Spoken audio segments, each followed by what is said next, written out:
New York. New York be about the Knicks, huh? But the best thing about New York City is K-N-I-C-K. Everybody say go New York, go New York, go! go New York, go New York, go! Hey everybody, welcome to episode 682 of the New York Knicks podcast. I am Jay. With me is Mark. Mark, here's something that I have not been able to say in 682 episodes. The Knicks are going to the conference finals. Eastern Conference Finals. It is 25 years. Holy crap. Yeah, 25 long years. And coincidentally, it was the Pacers 25 Yes. years ago. So Apparently, the last four times the Knicks have been in the Eastern Conference Finals, it's been against the Pacers, yeah, including this time. Kind of amazing they always play the Pacers. We have quite a history. I feel like there's so many teams we have not even met in the playoffs, and we play the goddamn Pacers every time we go to the playoffs. it's crazy. I mean, 6 times in 8 years in the 90s, and then that one time in the early 2010s that they played. So it's a good long historic rivalry. So Right. When's the last time the Knicks have played the Bucks in the playoffs? Or I couldn't even tell you. yeah, I have no idea. There's a bunch of teams where when's the last time they played the Raptors in the playoffs? I have no idea. There are plenty of teams where they've never played, but the Pacers every goddamn time. I think the Raptors was 2001. Yes, actually, you're right. You're right. But it's been a while. Jake, so I have a question for you.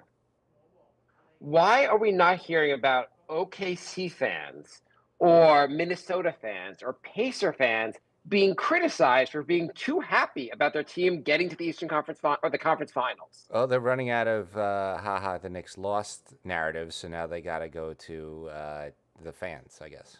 Right. Now it's like, how dare the Knicks fans make a big deal about getting here?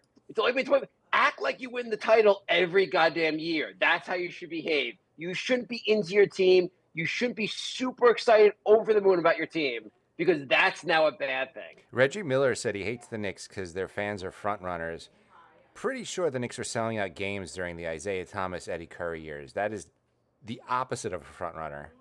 That is Knicks fans diehard went fans. crazy for the last game of the season when they won 17 games. The fans want to. The fans, they suffered so much. They're so excited. The way the fans were after Game 6 against the Celtics, that's awesome. Every fan base should be jealous of how into it the Knicks fans are. Yeah. So I am also very glad. Well, there's a number of reasons I'm glad. One, of course, the Knicks just kicked Boston's ass. But the That was fact awesome. that it didn't go to Game 7 means they have 5 days off between games. Right. It's weird because the Knicks have 5 days off. The Pacers had even more. OKC, I guess, has a half hour off between games. Yeah, they're like, all right, guys, doubleheader. You won. Right. Congratulations. Why would you have the last game for that series on Sunday and the first game of the next series on Tuesday? No spacing out whatsoever. You could at least flip-flop the Tuesday and Wednesday games. Yeah. Well, since I'm rooting for Minnesota, I'm happy with that schedule. Yes, I would love to see Minnesota win. I have nothing but I like Hardenstein, but I want to see him lose. So I don't want to see OKC, mostly for the fact that I feel like they're the worst matchup for the Knicks. They're the worst matchup for the Knicks. Also, I'm kind of annoyed with all those commercials where they're just supposed to be the coolest guys ever, and they're just walking out of the clubs looking so cool. I feel like they're the NBA is pushing them on us, and I'm pushing back. Whatever. They're a good team.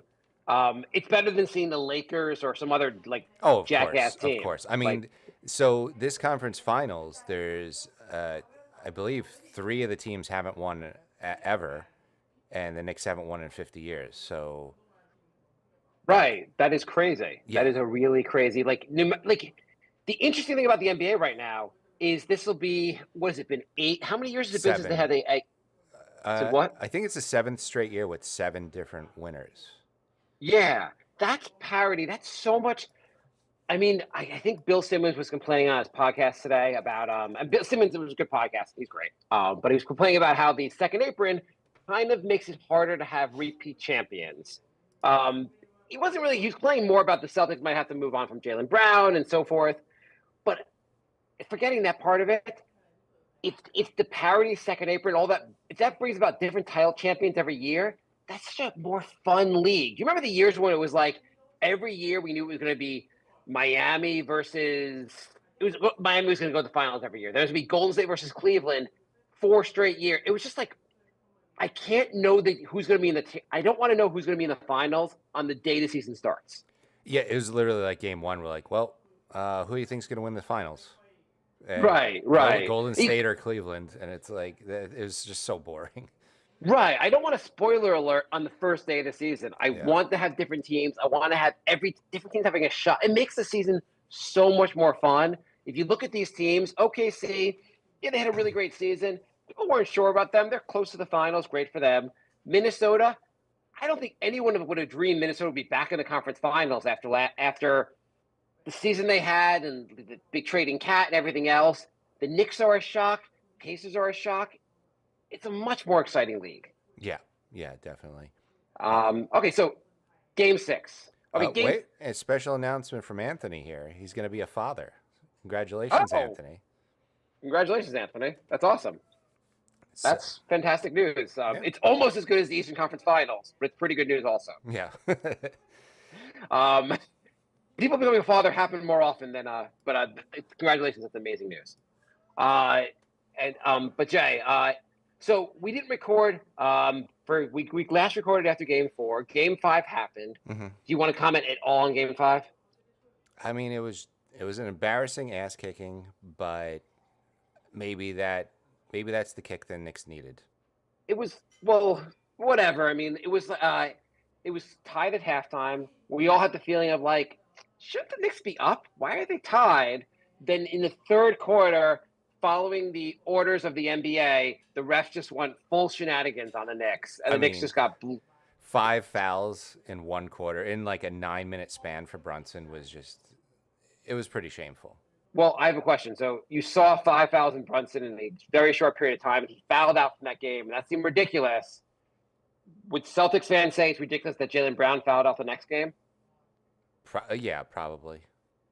Okay. But Brunson's fouls were legit. Brunson's were not legit. So, I mean, they probably would, but like, I don't know. Like, I feel like the Celtics game was getting out of hand before Brown even fouled out. Yeah, that's absolutely true. The game was already like lopsided and the Knicks were kicking their ass. That game 5 was such a frustrating game. You kind of felt like the league was out to get you. You were like, what the hell happened? And like all the things that before the game, I was like, all you have to do is do not leave Derek White and Pritchard open. Do not leave them open from 3. Do not leave. And forgetting the rest, they were open, like permanently open from 3-point land. The Knicks just could not guard them. The Knicks were like, oh my God, Derek White's to the 3-point line. Let's double team someone else. I think Derek White had 17 threes in the first 6 minutes of the first quarter. I don't have the box score in front of me, but it sounds right. I think that's about right. I mean, you might be off by 1. It was ridiculous. How worried were you after game 5? I was pretty well. I also want to comment that the Knicks wasted a 6-for-6 free throw game from Mitch and a 5-for-9 3-point game from Hart. If you told me those two things happened, I would have said the Knicks won by 67 points. Wasn't it the second game that Josh Hart was their leading scorer? Yeah. The second game of the series. You wouldn't have expected Josh Hart to be the leading scorer for the Knicks in 2 games that they won where they won the series. It was a weird series because you had Pritchard lead all scorers when Tatum and Brown were there, or at least the Celtics. You had a Hart lead in scoring. It was just a very weird series.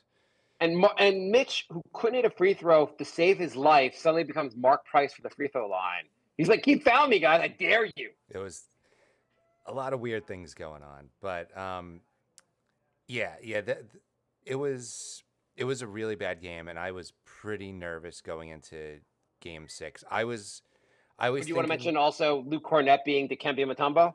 I think you made that joke already off the show, but and 8 million people have made that joke also. Yeah, it said Luke Mutombo and Derek Curry. Yeah. So Yeah, I had a feeling that in Game 6 we were going to know what was going to happen within like the first 5 minutes of the game. Like the Knicks are either going to come out like in full force or they're just going to choke the series. And they look good like right from the start. And I was feeling good like 5 minutes into the game. I was like, all right, this is the way the Knicks should look. They had a players only meeting before the game, and they said like Game 5 was just that was not us. That's not how we play. Hmm. We basically just saying to each other, we were embarrassed by how Game 5 played out. This is not who we are. Let's step it the hell up, and they did. And maybe sometimes that's what a team needs. Maybe they need like a reality. Maybe they got too. Oh, Tatum's out. We're just gonna cruise to a victory, and maybe they just needed a little bit of a humbling. Should the Knicks do player only meetings before every game of the Pacers series and do layup lines between each quarter? Yes, yes, definitely. Okay, so Works. Game 6, which is just like a masterpiece from the Knicks. Yeah, I mean, 4 out of 5 starters got scored 20 points, and Josh Yes. Hart had a triple double. Like that's you can't ask for better. And the minutes police will be very happy with the Knicks minutes. Yeah, yeah. Most minutes was Everyone OG averaged with mid 30s 37. minutes. It was totally fine. Although the Knicks were up by like 30 with 6 minutes left in the fourth, and Tibbs was still had the starters in, and it looked like Rick Brunson was telling Tibbs to pull the starters, and then Jalen Brunson got up to say something, and then he finally pulled. So it was a little too much. I was like, if anybody rolls an ankle right now, just fire Tibbs on the spot. On the other hand, give him a permanent extension if they win the game. I was like one extreme or the other. I felt like the Celtics had kind of started pulling guys. So they had kind of conceded the game after Yeah. by the beginning of the fourth quarter. At the same time, if they hit a couple, they're up by 32 points. If they hit a few threes in a row, suddenly they put their starters back in. Suddenly the game gets interesting. And Tibbs just did not want the game to get interesting at any point. And you're like, I'm just about to get the Eastern Conference Finals. I don't want to F with this. I'm probably not going to have any issues if I leave these guys in for a few more minutes. I guess. I don't know. The Celtics had like 60 points in 3 quarters, and the Knicks Right, were up by right. 30. I get the nervous. I get the like Tibbs are like, I don't want to be the coach that like pulls everyone to begin the quarter. 12 minutes.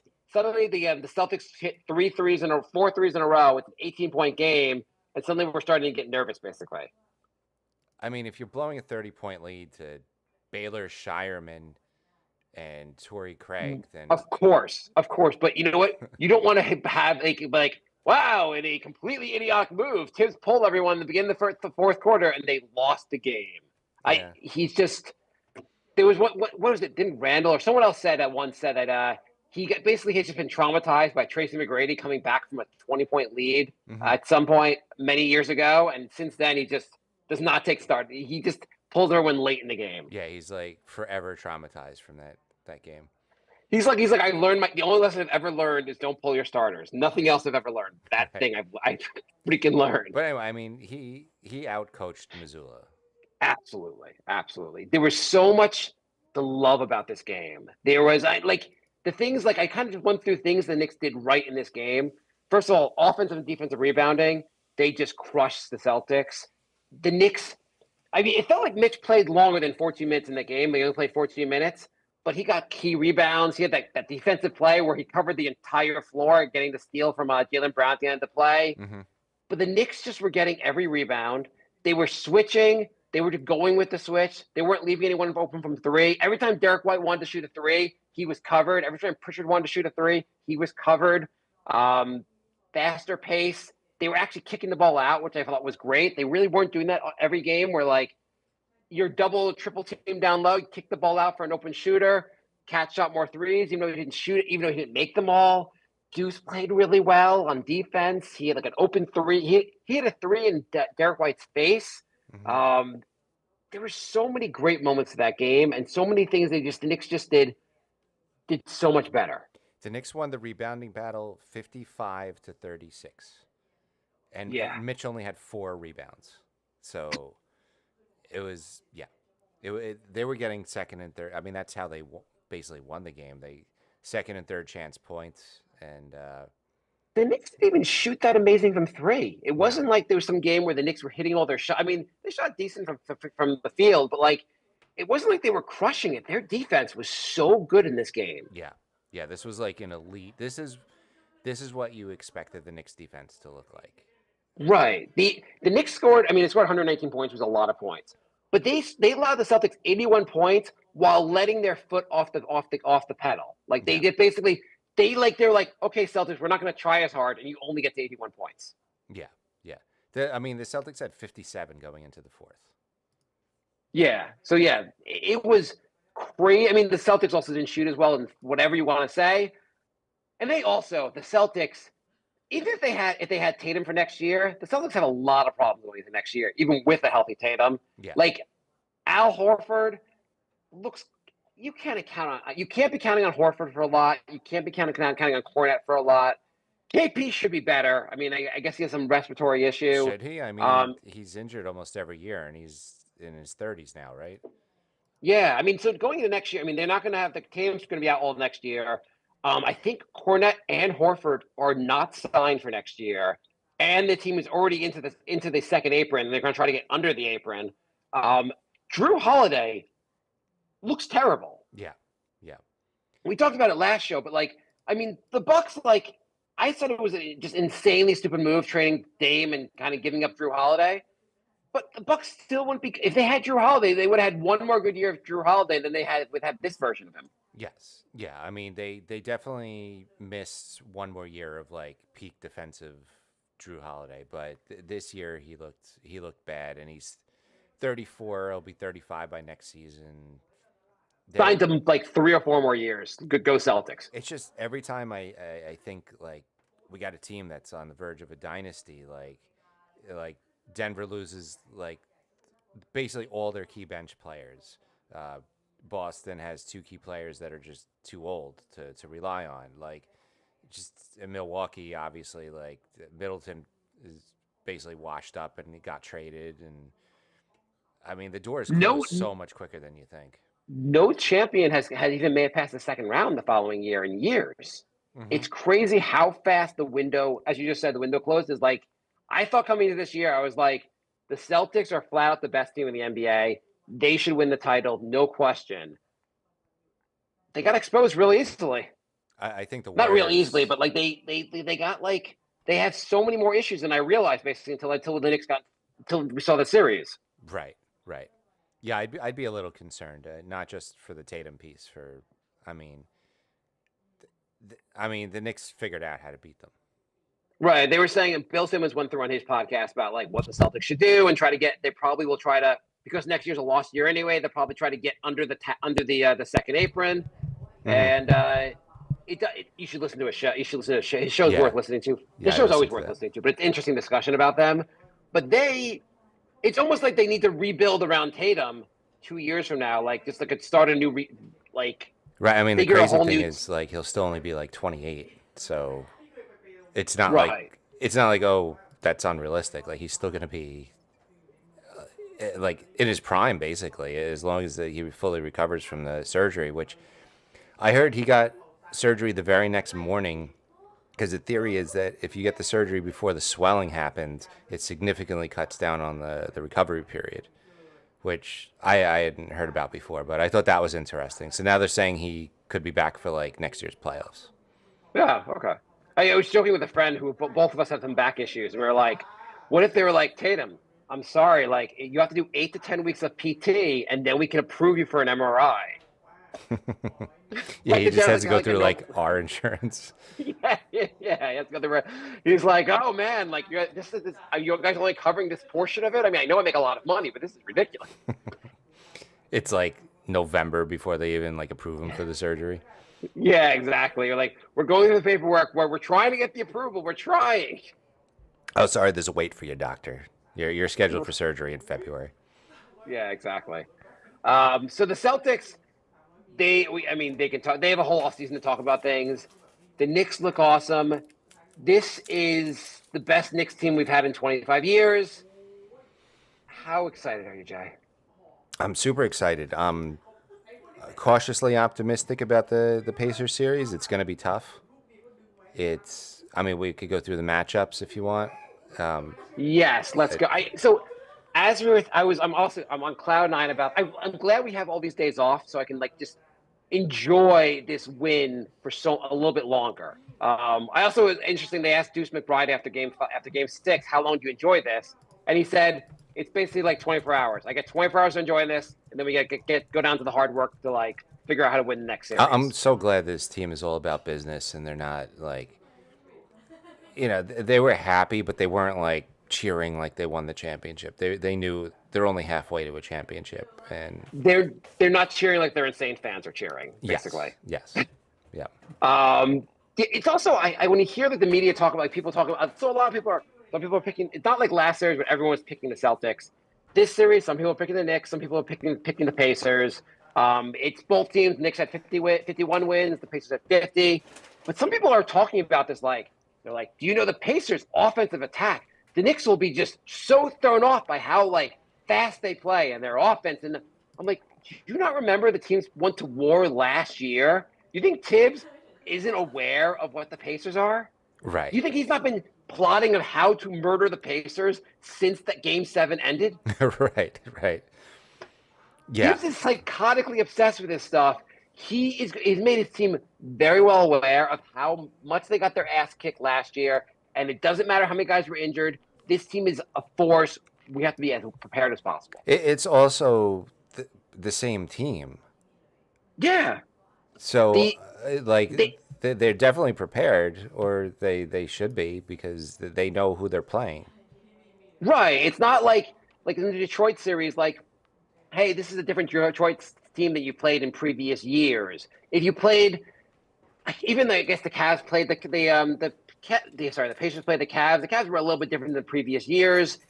Like I think they still lost, whatever. But it's the same. The Knicks are a little bit different than last year. The Pacers are the exact same. It's the same starting lineup, the same bench players. The only difference is Ben Mathurin is healthy. There's no other difference. Right. Is there? Sorry, Benedict Mathurin. Sorry. Is there any other difference in the Pacers team that I'm not aware of? No, I don't think so. Last year was the big change, which was getting Siakam, but this year it's the same team. Yeah, They basically just ran it back. Yeah. they ran it back, which makes sense. Yeah. I mean, last year they got to the Eastern Conference Finals. Why not run it back? Mm-hmm. The team has had another year to play together. They're going to be more. I mean, they'll be better in the sense they've been playing together for longer. But it's the same. I think people were saying how like the Pacers have become really good on defense and really good at this and that. I'm like, I think we've seen all this. The Knicks are not going to be surprised. There's no way the Knicks are walking into the series going like, we're better than them. This will be easy. This will be no. Like the Knicks know they're going to war. Yeah. Yeah. By the way, how much do you hate the goddamn Pacers? So much. So much. I like Detroit. I never really hated. No. I mean, I guess last year. I mean, I'm just thinking about back. Like last year, I hated Philly, of course. Yeah. And the Boston, I disliked Boston. I thought the Boston was the better series going into this team going into the series.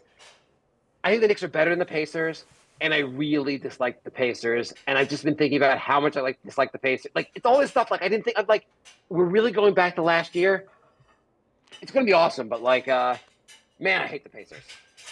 Yeah, I mean, even with Boston, how many times have they played in the playoffs? And like, when we can remember, like twice. The Knicks are 2-0 against Boston the last 2 times they faced them, which is nice. Yeah. Yeah. But I mean, it's not like but it's a rivalry. It's twice in 25 years. I mean, like just thinking about like Rick Carlisle last year complaining about the Pacers not getting any calls and how crazy it is not getting any calls. And then like the league was like, okay, Carlisle, here are some calls. Yeah, I can't stand this team. You want to do the matchups? Yeah, sure. Okay. And by the way, last year the Knicks were all injured, and they took the Pacers to 7. They should have won the series if they had a little bit more health. The Knicks can win that series. Oh, 100%. I mean, if they had 4 guys injured, they probably would have won. They literally had 6 guys injured. So if OG is healthy in that game, that would have made a huge difference. If Brunson basically doesn't get injured, I mean, they were already losing that game when Brunson was injured. But like if Josh Hart isn't falling over in pain, like Mm-hmm. okay, so let's do the matchups. Okay, I guess we go Turner versus Cat, Yes. or Yeah. okay, it's a weird matchup here also in the sense of like I think the Knicks better.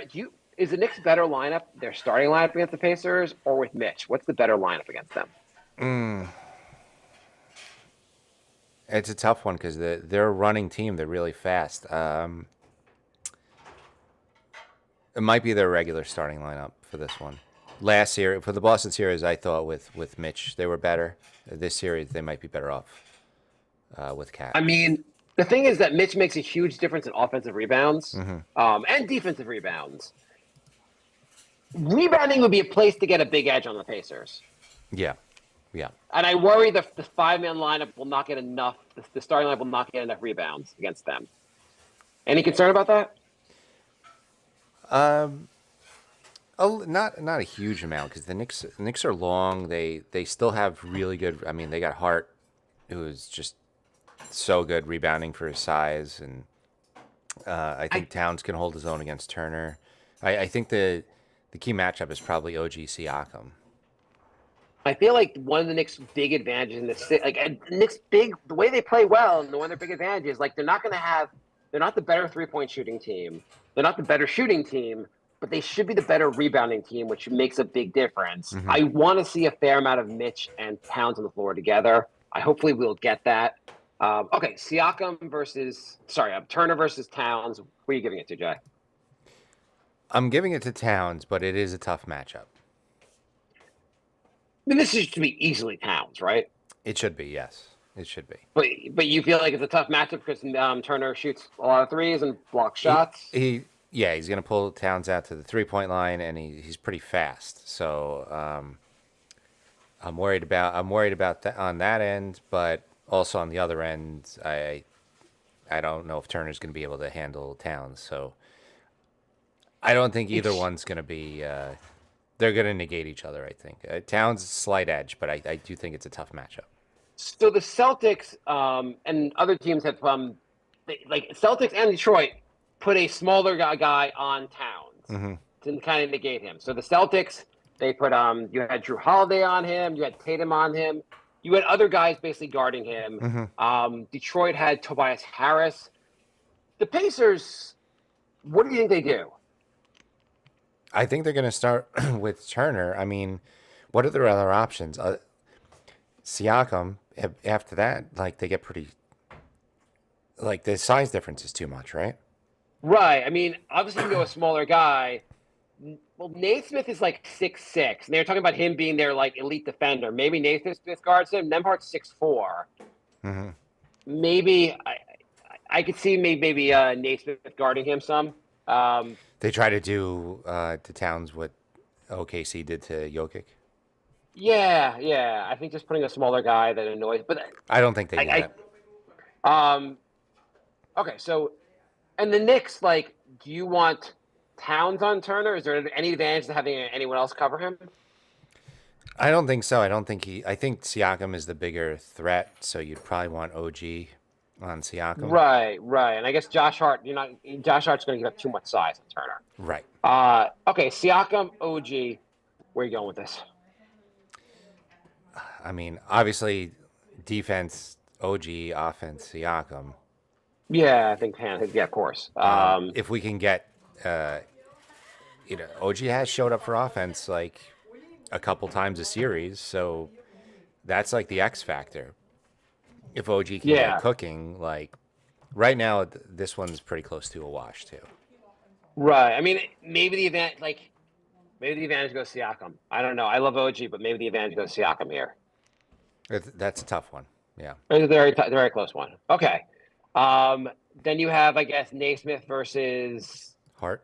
Bridges or Hart. I don't know. Okay, Bridges. Or which one you wanted?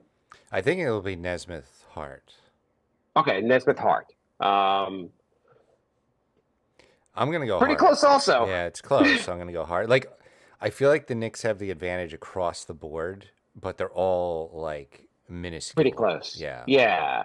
I mean, okay, so Nemhart, Bridges. I gave it Bridges. it's close again. Yeah.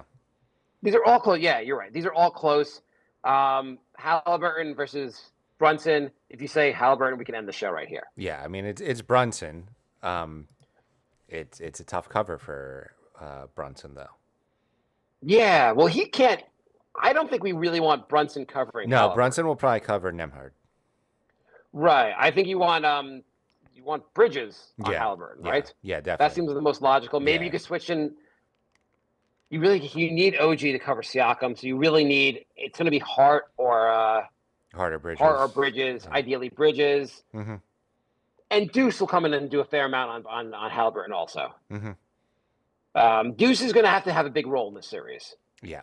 Yeah. So then on the bench you got Deuce, Mitch. That's pretty much all Tibbs is going to play, right? Deuce and Mitch, and 4 minutes of campaign. right, and then you got McConnell, Matherin, Toppin, and Bryant. Okay, this one's an interesting. I mean, TJ McConnell just was drove us crazy last series. Yeah. He was the X factor for the Pacers. I don't know. I feel like maybe the Pacers have the edge here because of how much of an X factor McConnell was last time. I think they have the edge just because they have 4 playable guys, whereas Right. it seems like the Knicks are only going to play 2. So you got the fatigue factor in there. This is and close. Matherin's This is close. pretty good. I mean, Matherin's a good player. Like he's not necessarily a bench player in most teams. right. I mean, I might give the Knicks the edge across the board, but they're all by a hair. So you have like an off game here or there. Like it's going to be close. It's going to be a really close series, and I give Tibbs the edge as far as coaching, but Carlo's a very good coach. This is very close, also. Mm-hmm. I mean, Obi will have some moments in the series. McConnell, of course. Matherin will have some moments. It's a tough bench. Do we need the most? Deuce was looking good in Game 6. He's got to carry that over this series. I know we talked about last show, but if Tibbs is not going to play campaign more than 4 minutes, how about you just don't play campaign? How about you play DeLon Wright? Give him a chance. I would much rather see DeLon Wright. Yeah, I mean, what are you saying? Well, campaign, I really like how he manages the offense. You're leaving him out there for 4 minutes. You obviously don't care how he manages the offense. Right. I mean, even give Landry Shamet the shot. You really have no faith in campaign whatsoever. If you have no faith in campaign, that's the tweak you got to make. That's at least one tweak you got to make for the series. Yeah, because DeLon Wright was really good on defense when Brunson was out. Yeah, and he wasn't bad on offense. He could hit a shot or two.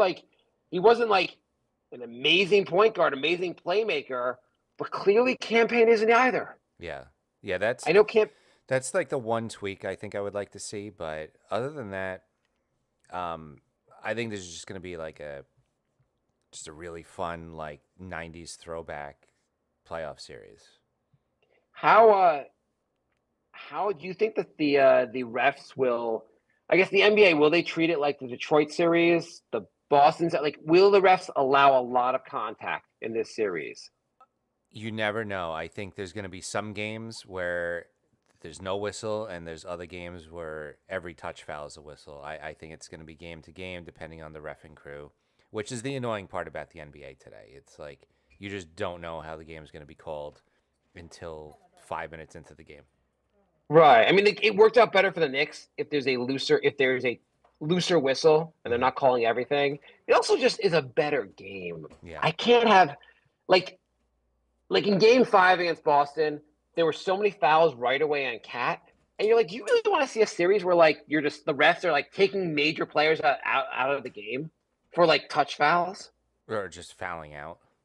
Yeah, or just fouling out. I mean, it just. You got to let more things go in the playoffs. Also, if I remember correctly, last year the Pacers beat the shit out of Jalen Brunson when they take the ball up the floor. They were fouling the shit out of him all series. Mm-hmm. So I'm expecting more of that, and the Knicks can do the same. Yeah. Yeah.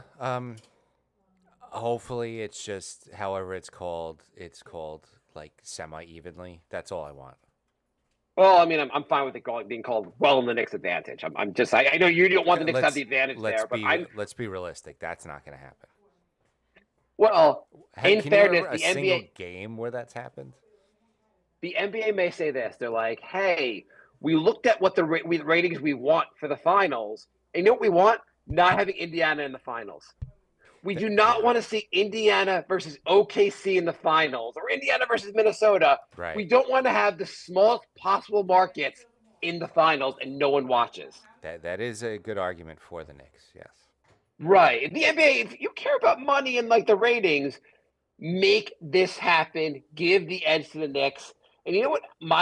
If afterwards it's just like, oh my God, the rest just were in the bag for the Knicks. You know what my reaction will be? My reaction will be, we're going to the finals. It's wonderful. Can't wait. Yeah. Oh my God, I cannot believe we're this close. Like 4 more wins to the finals, 8 more wins, so we go to a parade. This would be just goddamn amazing. And we are not going to have a shot this good again. I don't know when we'll have a shot again this good again. Right. Yeah. It feels like it's pretty open. Yeah, it's really open. You don't know what happens next year. The Knicks, knock on every piece of wood you can find, are healthy. Like this could be our year, and this will be this. How you feeling, Jay? I don't know. I'm kind of in shock. I don't know how to feel right now. I I don't want to believe get my how much- hopes up and then Yeah. like have the conference finals go poorly. So I'm, like I said, I'm cautiously optimistic, but I don't want to get too hyped up. Just growing up watching the Knicks in the '90s, I've just learned to have my heart ripped out over and over again. So I'm not like 2 years ago, of course, and 2 years ago, the Knicks, they make it to the second round. Who did they beat in the first round 2 years ago? They beat to get to Miami. They beat Cleveland. Cleveland. Yeah, Cleveland. Yes, they beat Cleveland, and then Jay said something before the series, like, look how many guys are even injured for Miami. Look what they're starting. This should be an easy series. Of course, the Knicks lose in Game 6. Mm-hmm. Then last year they go to war, absolute war with Philly, beat them, and they were like, Indiana, we're gonna roll over Indiana. I take my son, spend a ridiculous amount of money to go to Game 7 against the Pacers. The Pacers crush us in Game 7, and like it's just like. And now we're like, oh my God, we're in the Eastern Conference Finals. We're so close, and we're the goddamn Pacers, and the Knicks can beat the goddamn Pacers. Angel writes, Jaylen Brown gave Josh Hart an unwanted hand job. He should press charges for sexual assault. That was weird. That was a weird, like he grabbed his balls, or I don't know what. It looked like he grabbed his balls. Weird, interesting defensive strategy. Yes, though it is a winning. If you got to pull out, you want you want to win the game. You got to go for everything. Angel also writes, when we win the championship, does Tibbs retire and make Rick Brunson the next head coach? Sure. If the Knicks win the title, Tibbs can do whatever the hell he wants. I don't care what they do if the Knicks win the title. I don't like. That's it. Like, I'm good. I'm good. You could lose. You could win 17 games a year for the rest of eternity. I just want a title. Yeah, yeah. By the way, the moment after they win a title, I'll be like, I want a second title. Yeah. But oh my God, this is just so goddamn close. It's just like you can kind of. I mean, Wednesday night's going to be crazy. It's going to be absolutely crazy. The Knicks also have home court advantage. How much does that actually matter? Pacers came to MSG and stomped on the Knicks in Game 7. Last series, the Knicks went the ball went to Boston, beat them in the first 2 games. Home. They say generally home court no longer matters. Home court Does is it matter? getting more like hockey, where it doesn't really matter. I mean, the Knicks lost at home twice against Detroit and once against Boston. But then again, on the road, they've been like killing it. The Athletic did like an article about the home court advantage and how like over the last 10 years, it really hasn't mattered in the playoffs. And it's more about just who can hit more 3-point shots as opposed to like, and home court has barely mattered. Yeah. Yeah. The Knicks are 5-1 on the road. Yeah. They have a worse record at home. Yeah. Yeah. The Knicks should be like, we'll defer home court. The Knicks are 3-3 at home. Yeah. It's weird. very weird. It's weird. It's weird. I mean, like, I went the last Saturday, and Knicks got blown out at home. Like, it just. I mean, the fans are with you. I mean, Game 6, I said the fans were like insane, but it doesn't matter every game, I guess. Yeah, I mean it's nice to have home court, but it's not like a necessity. By the way, to get a ticket for the Indiana, do you have to prove that you like live in Indiana, can name every player on the Pacers team? Do you know that if Minnesota wins and the Knicks win, the Knicks will have home court for the finals too? I do know that. I've been thinking about that. Oh, other fun fact that I told you before the show: Jokic has never beat a team with more than 50 wins in the playoffs in his career. Yeah, Jay told me this, and I was like, "You're wrong." Then I'm like, "Well, they won the finals. I mean, how gonna?" Then I'm like, I look back, I'm like, "Oh yeah, they beat eighth seeded Miami that year." Well, the eighth seeded Miami obviously didn't have 50 wins. I can't believe Jokic has never beaten a team with 50 wins. They exactly 50 was this year's Clippers. They've never beaten a Okay, team with above 50 wins. okay. I guess I should have known when you said above. You meant, but still, like, That's insane. Yeah, you would think with like a finals run, you'd run into a 55, 60 win team at some point. I mean, the Knicks already did that. I mean, I don't know how much this goes against their legacy, but it's one It of those things doesn't. people when they try to like call out Jokic not being like, call him not being as good as people say. Like they'll say, well, he never beat a team that had 50 wins, And most people 51 don't even wins. know that tidbit, though. Like, 10 years from now, nobody's going to know that. Oh, people will remember these tidbits. You think? Yeah, I think people seem to always like, at least like with the days of social media, that stuff will always be highlighted. You think people are like 10 years from now going to remember how many injured teams Boston played last year? No, but they're like, well, there'll always be someone like me, like, oh, Jokic. Oh, you say he was so good. I heard he never beat a team with over 50 wins in the playoffs. He really was. He was kind of hot garbage that like just got lucky. Like people always say that shit. Mm. I mean, it makes the when people try to do the Jokic Shaq comparisons, I feel like Shaq. That goes to Shaq, not Jokic there. Yeah. I also think Shaq was a more dominant player than there's a different, also much different style. Yeah, definitely. Andrew says, with a shorter rotation, we need to be careful of foul trouble more than the Pacers. Yeah, well, that was true in like every series so Series. far. Yeah, every single series. By the way, I also like they were talking about the Cavs and how the Cavs, I guess no one on their team averaged over 30 minutes a game. Right. Right. So they're the anti-Tibbs model, and yet they got to the playoffs, and they were half the team was injured, and they lost in the playoffs. And then some critique is like they didn't play enough minutes during the regular season. They weren't as ready as they needed to be for the playoffs. Interesting. So yeah, so the minutes police are like, oh well, this fucks up our argument even more so. Apparently, if you play them too few minutes, Tibbs like laughing in the background. Oh, they didn't play enough minutes. Ooh. How about that? Wow, look, my team, everyone played a ton. Everyone played 48 minutes a game, and they're all healthy. What do you know?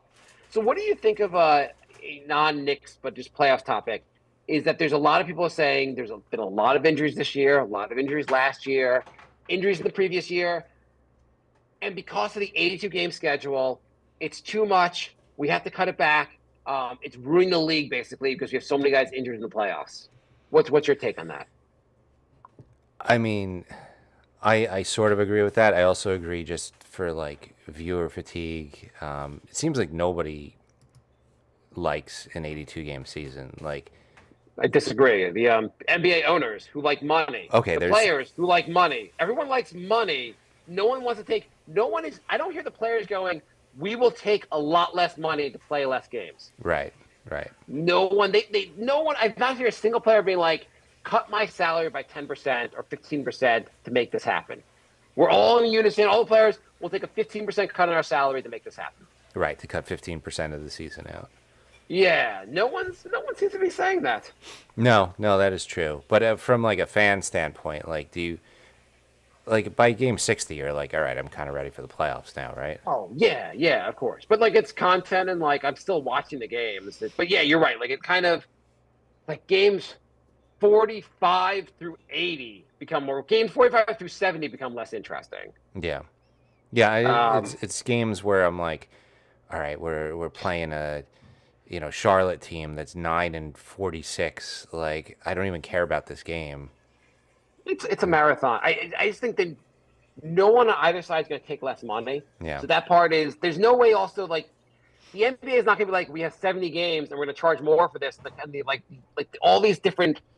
I mean, I guess that they sell now the games to like 7 different sources between Apple TV, Amazon, everything else. But they're not going to get as much money without. Like everyone just wants content. But are they making a lot of money having like all their big stars get injured in the playoffs? Yeah, they're making the money. The TV deals are already made. They make tons of money. They sell the commercials. No one's I guess. at no point they haven't not proven this takes a single dollar away from the NBA. Okay. Well, then it's not going to change. Yeah, I mean, like, and also, like, Kawhi seems to like play 5 games a year and can't be healthy for the playoffs. So many guys, basically, I guess he was healthy this year, but so many guys manage. Just do more load management. If that's what it takes, do more load management and see if it even makes a goddamn difference. I think it's been proven that load management does not help at all. It barely helps. The Cavs played less than 30 minutes a game. A bunch of them were injured. You know what the problem is? It's a full contact sport. That's the problem. Well, it's also I think they move around a lot more because of everyone's trying to hit threes all the time. So you're running around the 3-point line, which it's a lot more constant movement than it used to be. Guys are bigger and faster.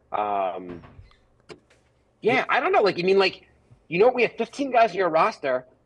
Take some games where you play like some of the more of the bench if you're really concerned about this. Make it different. Some team is going to have to demonstrate that this really matters, playing less. Right. The minutes, the load management hasn't shown to do.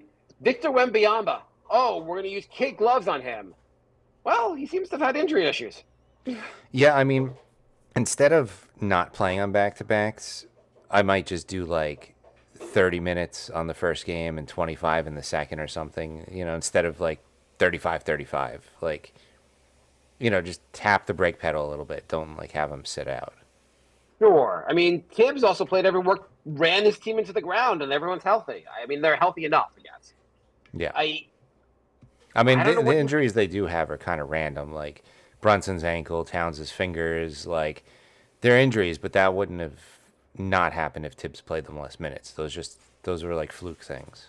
Did Tatum rupture his Achilles because they played 82 instead of 70 games? Well, they're saying he played more games than like anybody in the league over the last 7 years. Okay, well, it's 7 years. You're saying an accumulation of 7 years did this? Yeah. I mean, Sure. Okay, fine. If he played 10% less games, his Achilles is going to be like, oh, I'm fine. That's what they get for making the finals. Maybe he shouldn't have played the Olympics. Maybe like if you're so concerned about this, don't play the Olympics. I mean, that's also a good point. Yeah. All these guys also. The thing also is, what do you think they're doing? Like in the off season, they're all playing basketball all the time. Guys are playing basketball all season long. They're not playing maybe the NBA intensity, but these guys are like not sitting around. They're not like in the off season going. I would also think that players today have a lot more of an intense off-season workout program and play a lot more basketball than the guys in previous generations. Not Harden. Not Harden. But I think guys probably back then Luka. also probably took, and guys had you had injury issues back then also, but you probably had guys being like, okay, I'm going to take the next 2 months off. Yeah. I'm actually not going to like, it's being in unbelievable condition is not as important basically. So I'm going to like. Yeah. I mean, also, like, we just don't remember how many injuries have happened in the past. So many years have had injuries. Like, what year was everyone really healthy? I don't know. I don't remember in the 90s. I just remember almost all the stars were always playing, and this year it's like who was injured? We had Curry, LeBron, Dame, Tatum. Like a lot of stars went down. Guys, I'm just going back like. Not Tim Duncan. David Robinson seemed to miss the season, so they can get Tim Duncan. Guys like Kobe Bryant missed the season. Guys get injured. Jordan. He missed the season with his foot. He broke his foot. Yeah, early on his career, Jordan did. Guys got. I mean, it didn't seem as often, but like, I don't know. Also, probably a lot of guys also that got injured had major injuries, never were able to recover to even play. Yeah, I mean, I think it's just random. I mean, the human body's random. Larry Bird ended his career early because he had back problems. Like, it just it just happens. Yeah, a lot of just random shit happens. Basically, I think people are making too much of this. I don't think. Do you think the 70-game season would save any of this? Probably not, because I do think it's random. I don't think it would make a. And I guess adding 12 more games adds more randomness, but like, I don't think it would make a considerable difference. Basically, Well, you'd have because one season. everyone's You'd doing have, so much load management. Who's playing more than 70 games other than Bridges? well, I guess the entire Knicks roster, but everyone else. I mean, seriously though, like most players are like 70 is like a good amount now. So like, Right. I yeah, guess if they have 70 that all play 50.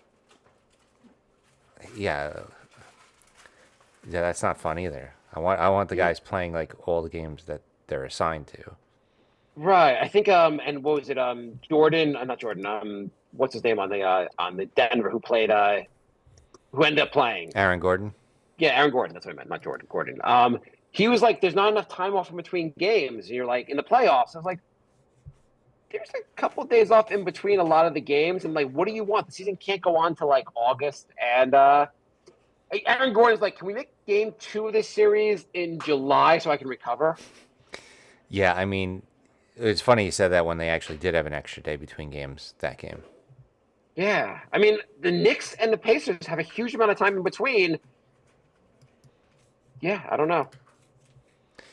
What do you think about the West? So you taking OKC or Minnesota? Minnesota. I'd love to see Minnesota win. Do you Yeah. think Minnesota's a better team? Um, I do. Okay. Yeah, I do. I think it's pretty close. I would say OKC is a better team. I'm going to say OKC wins in 6 games. I'm going Minnesota in 6. Okay. By the way, so even Bill Simmons today, by the way, in his podcast, said how awesome Julius Randle has been in the playoffs. He's been What do really, you- really good. Knicks fans who have been going on and on about Julius Randle being non-playoff performer and dog shit this, and like people have just like, it's amazing how much Knicks fans call for this guy to be off the team after being a 3-time All-Star. What do you think of the fact that Julius Randle is having a hell of a run in the playoffs? I'm loving it. I mean, I've always liked him, and I thought it was obvious that when he's not on an ankle that needs surgery, he's a good player, and he doesn't just suddenly forget how to play because it's the playoffs. Like, yeah, he was bad in the Atlanta series. He also had Elfrid Payton as his point guard. So, like, when he has a good team around him, he's a good player. So, I was surprised at all the vitriol that went towards him. I mean, that year when the Knicks first run to the playoffs, Randall had a big season. He crushed the Hawks during the regular season, and everyone just wanted so much from him in the playoffs. The Hawks adjusted, and and Randall was not able to fully adjust to what the Hawks were doing. Tibbs only had so many options. It was a tough series. The other starters were like Noel and Bullock. Like, it was not. I don't even know how that team got as high of a seed as they did. It was 2021. How many players on that Knicks team are still in the NBA? Yeah, hardly any. So, I mean, Hardly. he did have a bad series, but it was also like, yeah, they could completely focus their entire defense around him. No, I'm asking a legit question, Jay. It was Mitch, Randall. Who else from that team is still in the NBA? I will tell you right now. Barrett. Oh yeah, RJ Barrett. Yes. Alec- But in Alec fairness, Burks. he's playing in Siberia. Alec Burks. Alec Burks. Okay. Are we counting Taj Gibson? I think he played like one game. He's this kind of in season. the NBA still. Kevin Knox, who sat on the bench for Golden State. He played some garbage minutes. I hate to tell you that. Quickly, who wears a suit for Toronto. And Obi. Okay. There's more guys than I even realized were. Yeah, but they're all either- like, there's not one starter among that. I mean, I guess RJ, but and Quickly actually are Yeah. both starters. They're What- both starters on a team that won like 20 games last year. okay, yeah. Okay, and they're both injured for half the season. But like, it really wasn't like.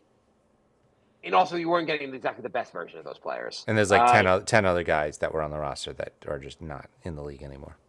There really wasn't a lot of support in that team. the following year against the Cavs, he starts off looking really great, and then, or 2 years ago, I guess later, he looks great versus the Cavs, gets injured early on, and then people are like, he sucks. And you're like, he had off-season surgery. Like, he was really injured. Yeah. Um, Yeah, I'm not surprised. But anyway, so Randall, I will root for Randall and Dante against any other team in the NBA, not named the Knicks. Correct. If the Knicks can play them in the finals, I want nothing but bad things to happen. I want them to play. I want the Minnesota to get crushed if the Knicks play them. Otherwise, it will be so weird if Minnesota makes it and they play the Pacers. Yeah. Yeah. That will be just some kind of weird irony of this trade. But it is crazy that the trade happened and they're both in the finals. I mean, both in the conference finals. If they both make the finals, that is the definition of a win-win trade. Yeah. Jay, do you think the watch party? So they've been having watch parties. I haven't confirmed yet whether they're going to have watch parties for this series. I assume they're going to. Yeah. Do you think the watch party? And I guess they had in the Celtics series, they had at least one watch party in the Garden, which would be awesome. I don't even know when they sold those tickets or not. I don't think they sold. They were free, but you had to I don't know how you even got the tickets. Right. But do you think the watch party outdoors on Friday night would be fun to stand out? I think the energy will be a lot of fun. I don't know how much I enjoy standing outside for 3 hours. There's probably going to be some annoying people out there. Also, some of the stuff I've seen afterwards, like throwing stuff at people and That's ridiculous. Yeah. Yeah. I don't know. I feel like the more annoying people are going to be there. I want to take I'm on the fence about this, but I would like to take my son, who's 13, to this. My wife is like, you're out of your goddamn mind. And I'm like, my son's like, well, if we're going to go, we can't be like, I don't want to be super far back. I'm like, well, then you have to go kind of early. And then you're waiting there. It's not even just a 3-hour game. You're going to be there a whole extra hour to get at least. Yeah. At least. My wife's like, this is like kind of being in Times Square for New Year's Eve. And I'm like, yeah, people seem like they have fun doing. I'm like, I never actually did that because I think those people are insane. But this sounds really fun. And she's like, you're like, this is ridiculous. Why would you do this? Why would you torture him like this? I'm like, you don't understand sports. I love you, but you do not understand sports. She told me she was last night my daughter had a flag football game, and after the game, she's walking to the parking lot. She hears another couple where the wife's like berating her husband, being like, "You can't have him. You can't. What are you going to stand outside like it's New Year's Eve? This is not a fun thing." That's hilarious. You think? Not that you have any perspective as a parent, Jay, but would you take your 13-year-old son to this? Probably not. Okay, cool. My son is being influenced by my wife now. He's like, I don't know. Is this really going to be fun? Are we going to stand there for 3 hours? I'm like, but the energy. So in all caps, Andrew writes, Mark, stay the hell away from MSG. Don't even go to a watch party. He doesn't want your curse being brought to the... To be fair, the last 2 times me and my son have gone, but the last 3 times me and my son have gone to a game, we was the blowout last Saturday. That was awful. Then my whole family, we all went to see the Knicks lose to Detroit in December. And then I took my son to Game 7 against the Pacers. Yeah, so don't go. Don't go. Bring him to like a local bar if you have to. Bring him to like a sports bar. I don't think I'm allowed to bring him. I think you're not allowed. I can bring him to a watch party. I'm not allowed to bring him to a bar to watch the game. So what is the cutoff? Because you can bring kids to a bar. When are they? You can't. At certain time. You're right. During the day, you mean? I guess. You can't bring a kid to a bar at night. So you could bring a kid to a bar as long as the sun is out. It's like a weird rule. So. I don't understand the rules. I don't think a bar is allowed to have kids in the bar. Go to Williamsburg. They can't have 18-year-olds in the bar. I mean, legally, they definitely cannot have a 13-year-old in the bar. But you could bring a 6-year-old. Yeah. Well, I think there must be some. I don't know the rules. Like, what's the cutoff? Maybe it's sundown. I don't know. Everyone turns to werewolves. Or is there an age thing? Like 7 is okay, but 8 is not. I don't know. Is he 12 or 13? He's 12, officer. Well, that's fine then. Here the beer.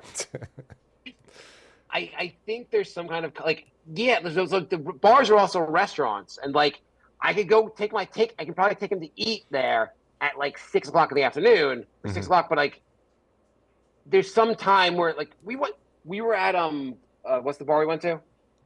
Stout? Stout, yeah. Do you see any kids at Stout? No. Yeah, I think there's a reason for that. I just don't think they're letting kids in. I think bars are not letting kids into these things. Take them to like a Chili's or something. That'll be awesome. I mean, they'll have the game on there.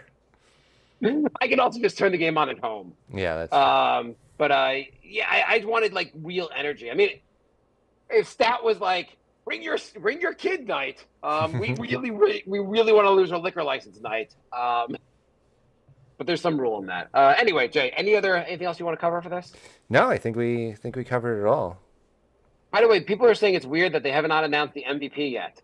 Do you think they've not announced the MVP because they're waiting to see if the Knicks go to the finals and they want to give the award to Brunson? Probably, yeah. That must be it. So we are NY Knicks Podcast on Facebook, Instagram, Twitter, Patreon, and YouTube. We are Crumpled Bacon on Twitch, NY Knicks Podcast, the New York Knicks Podcast at gmail.com if you want to email us. And we will be back. We're trying not to, we're doing these shows kind of like at random because we don't want to jinx the games. So the Knicks seem to always lose if we, right before we do a show. So, Right. So we're kind of seeing how the series goes before we pick a day to record. Yes, we do not want to. We don't want our bad luck mojo affecting these games. So we will be Listen, back we sometime announced- next week. We announced at the end of last season that this would be the last season of the show, and we're in the conference finals. So maybe we're helping. Yeah, maybe. I mean, maybe that's what Bridges said at halftime. He's like, we got to do it for Mark and Jay. They've been at this for 15 years. That would really be. It would be great if they announced that. They're like Brunson's like, well, I mean, I even only had a podcast because of Mark and Jay. Roommates Podcast. Inspired by Mark and Jay. Inspired by Mark and Jay, exactly. All right, so thanks for listening, everybody. We will be back sometime next week, and let's go Knicks. Oh, you didn't even give your prediction for the series. I don't think either of us did. Okay, well, I think we're predicting the Knicks are going to win the series. I thought that went without saying, Jay. Yeah, Okay, I'm going to say Knicks in 6. I'm going Knicks in 7. Wow. There You're you go. going back for a Game 7 back in New York, and New York righting the ship. Yes. Yep. Okay. Exercising Oh, all demons at MSG in a Game 7. Knicks in 5? I'll take it. Okay. All right. Thanks for listening, everybody.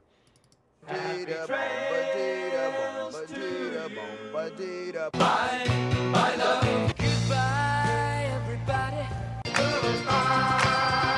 It's all over. Goodbye. It's time to go. This is the end. Say goodbye. You better go away. I'm gonna leave you. It's the end. Goodbye. Goodbye. Just leave me alone. Feels so good to say goodbye. I'm sick and tired and I'm saying goodbye. Goodbye, girl. Goodbye, everybody. All right. I can't believe we're talking about conference finals. Like, Oh my God. that involved the Knicks. We always talk about the conference finals. I can't believe it's this late in the season and we're not talking about like the off season. I We're not know. talking about the draft. Who should we draft with the 17th pick? Yeah. We don't even have a draft pick in the first round this year. We're a whole year away from having a first round draft pick. Who do you want to trade for? It was so funny because like it was like 10 straight years of those questions from like January through like Right. June. Who do you like in the draft? It's December 1st. Can we push this back a bit? Yeah. What move should we make when we miss the playoffs? Oh my God. This is like, there's no concern at all about the draft. There's no concern about what the moves should make in the offseason. Oh, you know what? The one thing we didn't mention? Hmm. Stephen A. Smith is saying that there's a rumor he's reporting that Giannis may ask to be traded to the Knicks. But That's great, Jay. That's great, Stephen. I really really like where the Knicks fans' mind is, right? We're in the conference finals. You're like, how are we going to rebuild this team? How do you shut the fuck up, Stephen? His show is a soap opera. He never talks about the actual games. Oh my god. He was talking about like LeBron the other day, and I'm like, LeBron's been out of the playoffs for a month. Like, talk about the Right. actual games. What are you talking about? Like great. Like the only thing you should talk about is like, hey, is he going to retire this year? Let's talk about this in 3 months. Right. Talk about it after the playoffs. Yeah, like at least wait till like the middle of the off season when nothing's going on. You can talk about LeBron and whatever else. Andrew wants to know who we should draft with the 50th pick. I think they should probably draft another center. They can use the fifth. Their second round, late second round centers are usually a pretty good bet for this team. They're usually a shoe in for heavy rotational minutes. Heavy rotational minutes, yes. Knicks have some questions this offseason. Like, what do we do with the trophy? What color do we paint the shelf the trophy goes on? Right. What order are we going to stand on the parade, on the float? Or I don't even know how that works. Like, is there a float they all go on? I'm dying to find out. I don't know. I wouldn't know. I have no idea how they do this. I haven't had the only title I've had in my lifetime of my teams was the '86 Mets, and I don't really remember what the hell they did for that. I mean, I had a few Giants ones. You had the few Giant ones. I guess I had the '94 Rangers, but like I wasn't really a huge Ranger fan. I was pretty excited when they won, but yeah, I grew up an Islanders fan, and they won like 4 years in a row when I was barely able to remember it. Early '80s, right? Yeah, like I was like the 1 through 5 or something, and I don't remember that. So yeah. I have the Jets, who will never win a title while Earth exists. I have the Mets, who came close a couple times. Knicks looks pretty good. I stopped watching baseball in '95, and then the Yankees won 5 championships in like 6 years. The Yankees are like, what? I only have 5 fingers. Another ring? It's unbelievable how many they won right after I stopped watching. Right. You really you really fucked up on that one. You really fucked. Also, 95 Yankees were a really good team, so I don't know why you wouldn't just stick around the following year. Baseball is so time consuming. I was just like, I don't want to devote this much time. Jay's like, I've got lots of terrible shows I've got to watch endlessly. So that's when I was making my own public access show. So okay. I did that instead of, 160 games. They're all like 3.5 hours. It's like whereas I have 160 episodes of Blacklist where nothing happens. Like that's even better. Where nothing happens. What are you talking about? 160 episodes of Blacklist where we don't find out answers to any questions. Like who the main character is in relation to, like who the main character is in relation to the two main characters, how they are, what way they're what relation they have, how he knows her. Never explain the whole show. This is coming from Mark, who watched 1 season, by the way. Yeah, am I wrong? Well, I mean, they explain it eventually. You just got to watch more than a season. Do they really explain it, Jay? Sort of. And was it like, what a revelation? No. I really wanted you to get to the final episode, though. The final episode happened in season 2 on I think episode 1. That was the final episode. It was just the ending was so funny. Was the episode good? The ending good? No, it was so bad. Oh my god! It doesn't even matter. I just felt like that shit. It's a great show, Jay. I thought the show was great until the final season, and the final season was really bad, and the ending was so bad. On the other hand, multiple seasons for the Knicks have been. I think is the room still open? Yes. Okay, so multiple seasons. So we'll switch back to Knicks. Multiple seasons of the Knicks have been mediocre, but the season finale for the Knicks is going to be pretty good in June. Yes. All right, I'm going to shut the live room down. Thank you for joining, everybody. Appreciate it.